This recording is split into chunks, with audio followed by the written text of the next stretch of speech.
Olá, bem-vindos a esta nossa conversa. Hoje vamos olhar mais de perto para um documento importante que saiu recentemente da Igreja Católica.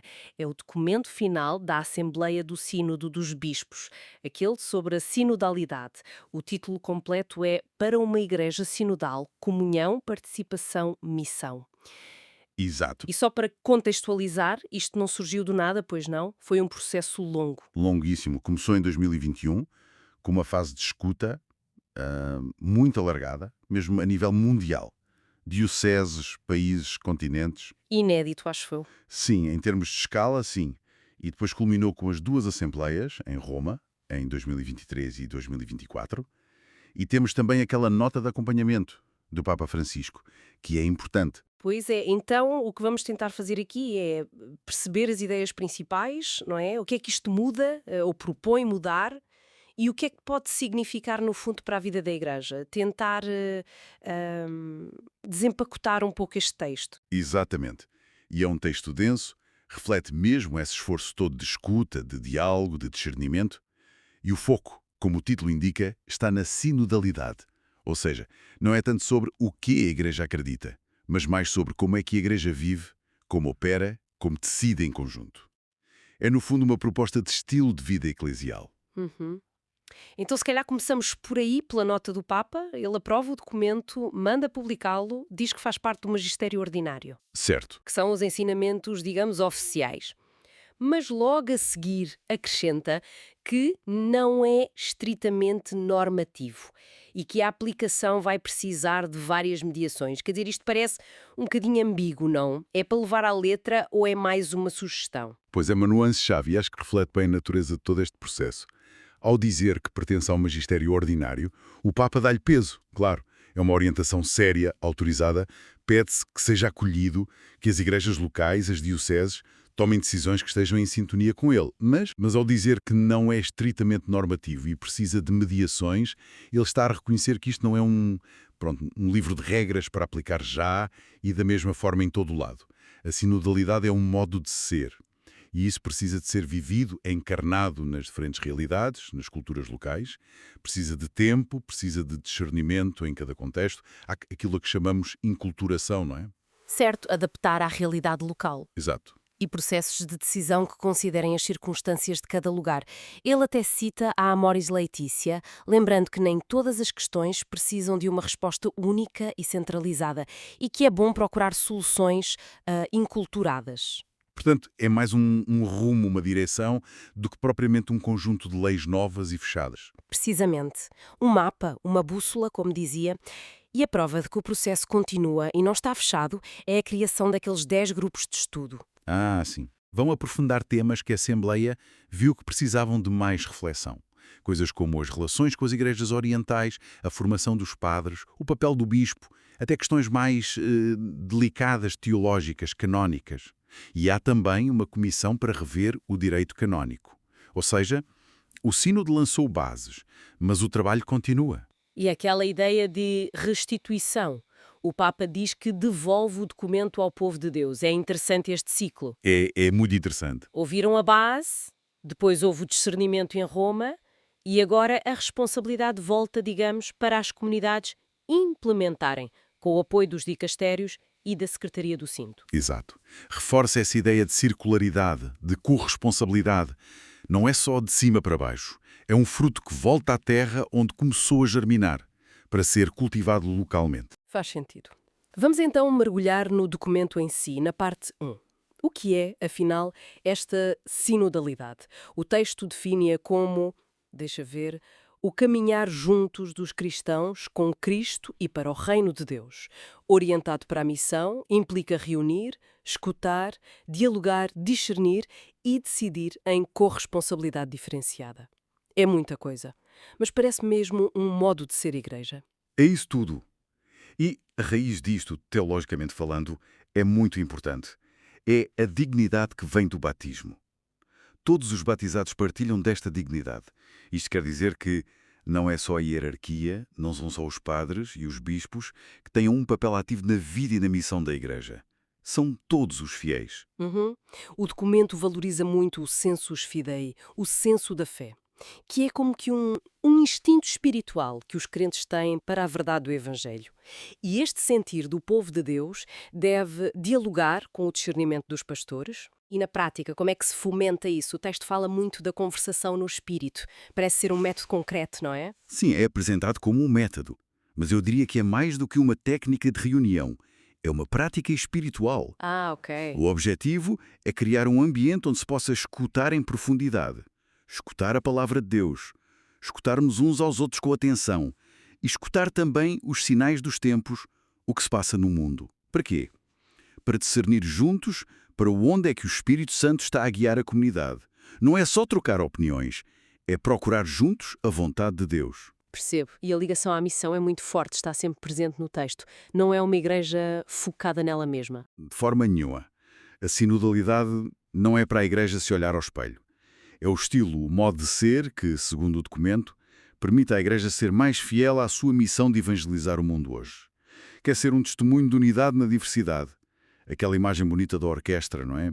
Diferentes instrumentos, uma só harmonia. Sim, está no parágrafo 42, acho eu. Isso. E esta dinâmica não é só para dentro.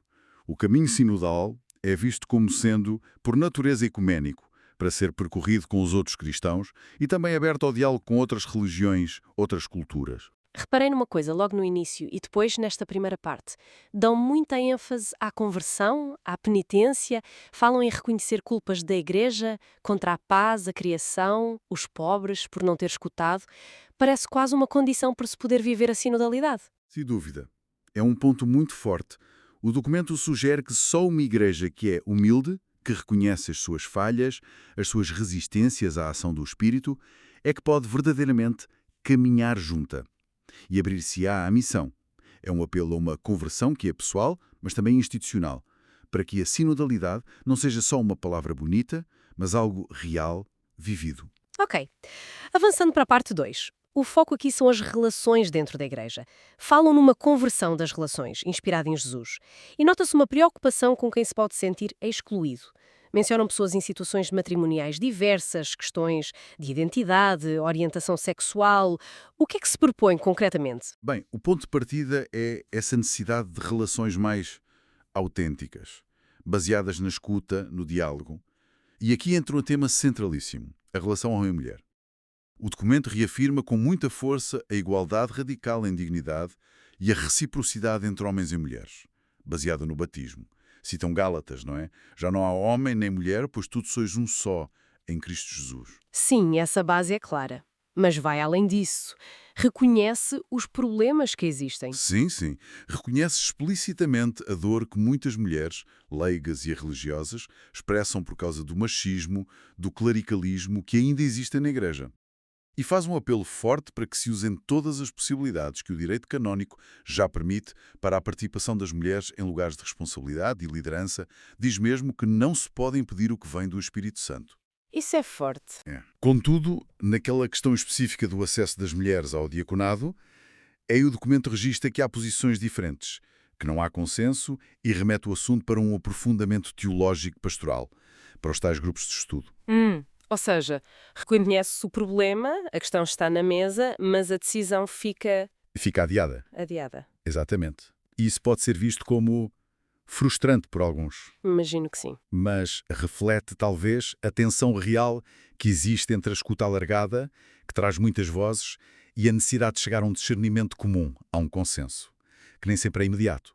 O documento espelha o ponto em que a conversa está, com avanços e com questões ainda em aberto. Percebo. E para além das mulheres, que outros grupos é que esta parte destaca? Olha, fala-se das crianças, pedindo que a sua voz seja mais ouvida. Dos jovens, reconhecendo a sensibilidade deles para a fraternidade, pedindo um acompanhamento mais próximo. Das pessoas com deficiência, afirmando que são sujeitos ativos da evangelização, não só destinatários, e até propõe um observatório para acompanhar a sua inclusão. E, claro, as famílias, a igreja doméstica como protagonistas da pastoral. E quanto aos ministérios? Parece que se quer valorizar mais o papel dos leigos, certo? Sim, há um reconhecimento muito claro da enorme diversidade de dons, de carismas, de vocações que o Espírito Santo dá a todo o povo de Deus. E pede-se que se desenvolvam mais ministérios laicais. Que tipo de ministérios? Tanto aqueles que já estão formalmente instituídos, como o leitor, o acólito, o catequista, que o Papa valorizou recentemente, mas também outros, que respondam às necessidades concretas das comunidades, coisas como coordenador de comunidade, animadores pastorais. Há até uma menção interessante a um possível ministério da escuta e do acompanhamento, mas também ficou para estudo. E relativamente aos ministros ordenados, bispos, padres, diáconos, o documento enquadra o serviço deles como sendo para a comunhão e para a missão. Não como algo separado ou acima do resto do povo de Deus, mas em colaboração com todos. Uhum. Há um apelo muito, muito forte a superar o clerialismo, Que definem como... como uma apropriação indevida do serviço, ou um exercício de poder de forma autoritária. E, em contrapartida, a promover uma verdadeira corresponsabilidade. E insiste-se também na necessidade de formação e acompanhamento para os próprios ministros. E isso leva-nos direitinhos à parte 3, que fala dos processos e das estruturas. Como é que esta igreja sinodal, na prática, toma decisões? A expressão-chave parece ser discernimento eclesial. Mas o que é isso ao certo? É votar? É chegar a consensos por maioria? É mais do que isso. O discernimento eclesial é apresentado mesmo como uma prática espiritual feita em comunidade. Não é só aplicar técnicas de gestão ou de democracia. É um processo em que se procura juntos a vontade de Deus. Implica oração, escuta atenta da palavra, olhar para a realidade, para os sinais dos tempos e dialogar de forma fraterna. O objetivo não é que um grupo ganhe o outro, é que a comunidade, sentindo-se guiada pelo Espírito, chegue a uma convergência sobre o caminho a seguir. Mas e a relação entre esta consulta alargada, este discernimento e a decisão final, que muitas vezes, na estrutura atual, cabe a uma pessoa, como o bispo, o documento toca nisso. Lembro-me que havia críticas àquela fórmula do voto meramente consultivo. Toca, sim. E esse é um ponto muito interessante e potencialmente transformador. O documento diz que quem tem autoridade, o bispo, por exemplo, tem o dever de consultar a comunidade e não pode simplesmente ignorar o resultado dessa consulta sem ter uma razão forte e que deve ser explicada. Critica mesmo a ambiguidade da expressão voto meramente consultivo, dizendo que não faz justiça ao peso que o discernimento da comunidade deve ter. E pede uma revisão das normas do direito canónico para clarificar melhor essa relação entre consulta e decisão, valorizando mais a consulta. Uau! Isso pode ter mesmo implicações práticas grandes nos conselhos paroquiais, diocesanos? Pode ter. É um apelo a levar mais a sério a participação. E como é que a transparência e a prestação de contas, a tal accountability, entram nisto tudo? São vistas como absolutamente essenciais. Para quê? Para construir confiança, para garantir a credibilidade da Igreja e, muito importante, para proteger os mais vulneráveis. E o documento alarga o conceito. Não é só a transparência em relação aos abusos, que é crucial, Claro. mas também na gestão do dinheiro, nas condições de trabalho nas instituições da Igreja e até no estilo de vida dos pastores. E propõem coisas concretas? Sim? Que os conselhos económicos e os conselhos pastorais funcionem a sério, que não sejam só para cumprir calendário. Que se publiquem relatórios anuais financeiros, pastorais, sobre a proteção de menores, sobre a participação de leigos e mulheres, e que haja mecanismos para avaliar periodicamente os ministros e os serviços. E insiste muito em revitalizar os organismos de participação que já existem na lei da Igreja, como os conselhos presbiterais pastorais, os sínodos diocesanos. Ok, passando para a parte 4, que fala dos vínculos entre o local e o universal. Como é que a sinodalidade mexe com esta relação? Fala-se de uma igreja enraizada num lugar, mas também peregrina. Sim, o documento tenta equilibrar duas coisas. Por um lado, a importância fundamental da igreja local, a diocese, a eparquia, com as suas paróquias, as suas comunidades, é aí que a fé é vivida concretamente. Mas, por outro lado, reconhece que vivemos num mundo globalizado, com muita gente a deslocar-se, cidades enormes e a influência do digital. E que as estruturas só baseadas no território geográfico às vezes já não chegam. É preciso pensar nestes novos territórios existenciais. E o papel das conferências episcopais, por exemplo? Exato. Esse é um ponto-chave nesta parte. Fala-se dos agrupamentos de igrejas, as conferências episcopais a nível de cada país e também as assembleias continentais, que são mais recentes. O documento propõe reforçar o estatuto delas, tanto teológico como jurídico, e dar-lhes potencialmente mais competência para tomarem decisões doutrinais ou disciplinares que sejam mais adequadas à sua região. Isto vai na linha do que o Papa Francisco já falava na Evangelii Gaudium sobre uma salutar descentralização. Interessante. Sugere-se também recuperar a prática dos concílios particulares, regionais. E o papel do Papa nisto tudo? Há quem possa pensar que a sinodalidade vem diminuir a autoridade do Papa. O documento argumenta precisamente o contrário. Reafirma o ministério do Bispo de Roma, o Papa, como um serviço essencial para a unidade de toda a Igreja. Mas, e isto é crucial, um serviço exercido dentro da dinâmica sinodal. Ele é o garante da comunhão na diversidade.